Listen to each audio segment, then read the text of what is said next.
киімі өрім-өрім бір қайыршы, ауыл кезіп жүріп үнемі, жақсылық қылсаң өзіңе, жамандық қылсаң өзіңе деген сөзді қайталай беретін көрінеді. Бір ауылда көрінгенмен ұрса кетуге дайын, көкбет толы әйел тұрады екен. Сол әйел қайыршыға табананға у қосып береді де, жақсылық болса да, жамандық болса да көріп алдым.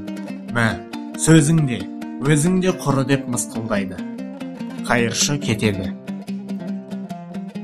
Ауылдан шыға бере қайыршы ұзақ жолдан арып ашып келе жатқан керуенге кезіге кетеді.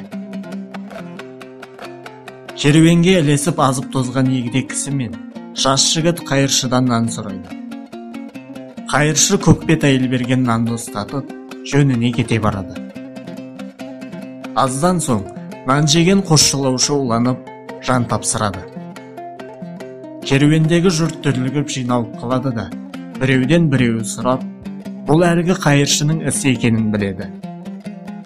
Керуен басы қайыршыны ұстатып, сен неге біздің жолдастарымызды өлтірдің деп ақырады. Қайыршы бар жағдайды баяндап, бір топ адам барып, әлгі әйелді сүйрелеп алып келеді. Қара, не істегеніңді қара деп, өлген жолаушыларды әйелге көрсеткенде, әйел шашын жұлып, бетін тырнап айғайға басып жылай бастайды.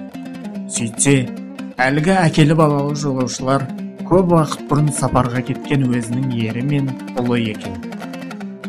Енді ғана ел жұртына жете берем дегенде, өздерінің ең жақын адамдарының қолынан ажал құшыпты. Қайыршының айтқан сөзінің ақиқатына көзі жеткен әйел зар еңіреп қала беріпті. Қарапайым сөздің ақиқатына көз жеткізу үшін кейде қаншама қымбат құрбандық қажет болады десеңізші.